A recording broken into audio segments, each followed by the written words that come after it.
தமிழக வெற்றி கழகம் இல்ல பொய் செய்தி கழகம். தேர்தலுக்கு முன் தேர்தலுக்கு பின் என்னென்ன பொய் செய்திகள் எல்லாம் சொல்லி வச்சிருக்காங்கன்னு ஒரு சாம்பிள் பார்ப்போமா? அதுக்கு முன்னாடி பொய் செய்தி கழகத்துடைய உறுப்பினர்களே கமெண்ட்ல வாந்தி எடுத்து வைக்கிறதுக்கு முன்னாடி நான் ஒரு விஷயம் சொல்லிடுறேன். இதெல்லாம் என்னுடைய வார்த்தைகள் கிடையாது.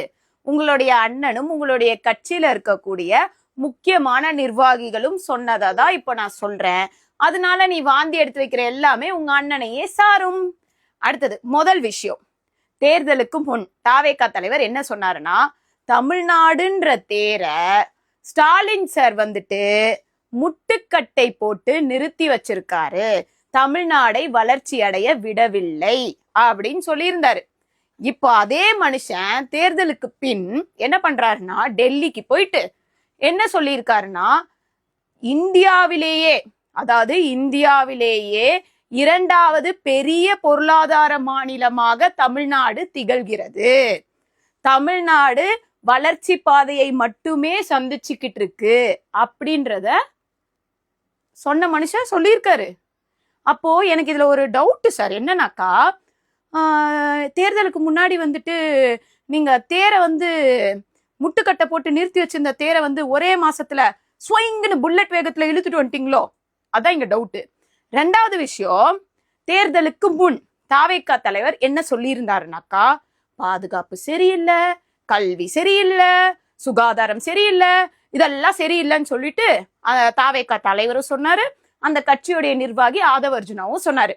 இப்போ தேர்தலுக்கு பின்னாடி என்ன சொல்றாருன்னா, டெல்லியில போயிட்டு தமிழ்நாடு பாதுகாப்புல சரி, கல்வியில சரி, சுகாதாரத்துல சரி வளர்ச்சியை மட்டுமே சந்திச்சிட்டு இருக்கு, ரொம்ப சூப்பரா இருக்கு அப்படின்னு சொல்லியிருக்காரு. இதுல வேற என்ன ஒரு விஷயம்னாக்கா, அந்த துறை அமைச்சர்கள், கல்வித்துறை அமைச்சரும் சுகாதாரத்துறை அமைச்சரும் ஆட்சியத்தை 2வது நாளே சொல்றாங்க. என்ன சொல்றாங்கனாக்கா, கல்வியிலையும் சுகாதாரத்திலையும் தமிழ்நாடு சூப்பரா இருக்குன்னு சொல்லியிருக்காங்க. எனக்கு இதுல ஒரு சந்தேகம் சார், உங்க கையில என்ன ஜீபும்பா பென்சிலா இருக்கு ஒரே நாள்ல எல்லா விஷயத்தையும் மாத்துறதுக்கு? 3வது விஷயம், இது ரொம்ப முக்கியமானது. என்னன்னாக்கா, தாவேகா தலைவர் என்ன கேட்டாருனாக்கா, முன்னாள் முதலமைச்சர் முத்துவேல் கருணாநிதி ஸ்டாலின் அவர்கள் டெல்லிக்கு அரசு பயணம் சென்றிருந்தப்போ என்ன சொன்னாருன்னா, ஸ்டாலின் சார், நீங்க இடி ரைடுக்கு பயந்து டெல்லிக்கு போயிருக்கீங்களா? பிஜேபிக்கு உங்களுக்கும் மறைமுக தொடர்பு இருக்குதா?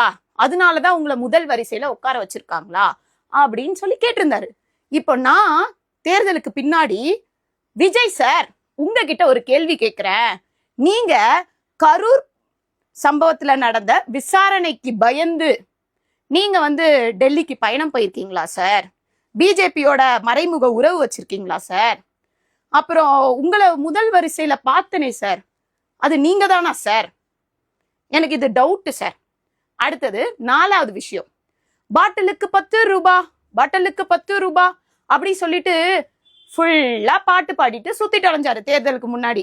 இப்போ தேர்தலுக்கு பின்னாடி அந்த துறை அமைச்சர் சொல்றாரு, என்ன சொல்றாருன்னா, பாட்டிலுக்கு 10 ரூபாய் ஏன் வாங்குறோம்னா, இந்த மாதிரி குடோன்ல இது பண்ணணும், பாட்டில ஸ்டோர் பண்ணணும், பாட்டில எடுத்து வைக்கணும், இந்த மாதிரி பல காரணங்களை சொல்லி பூசி முழுகிட்டு இருக்காரு.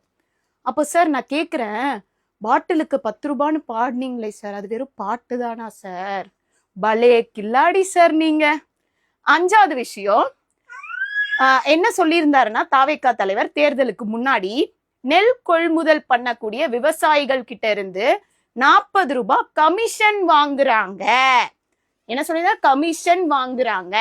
இத்தனைக்கும் அரசு 10 ரூபாய் கொடுத்து கூட 40 ரூபாய் கமிஷன் வாங்குறாங்க அப்படின்னு சொல்லியிருந்தாரு தாவேகா தலைவர். இப்போ தேர்தலுக்கு பின்னாடி ஒரு அமைச்சர்கிட்ட ரிப்போர்ட்டர்ஸ்லாம் கேள்வி கேட்கிறாங்க, சார் அந்த 40 ரூபாய் அப்படின்னு கேட்கிறாங்க. அதுக்கு அந்த அமைச்சர் என்ன தெரியுமா சொல்றாரு, அதாவது தேர்தலுக்கு முன்னாடி அது கமிஷன், இப்ப தூய சக்தி ஆட்சி ஆயிடுச்சுல, என்னன்னாக்கா அது ஊக்கத்தொகையா தூய சக்தி ஆட்சியில.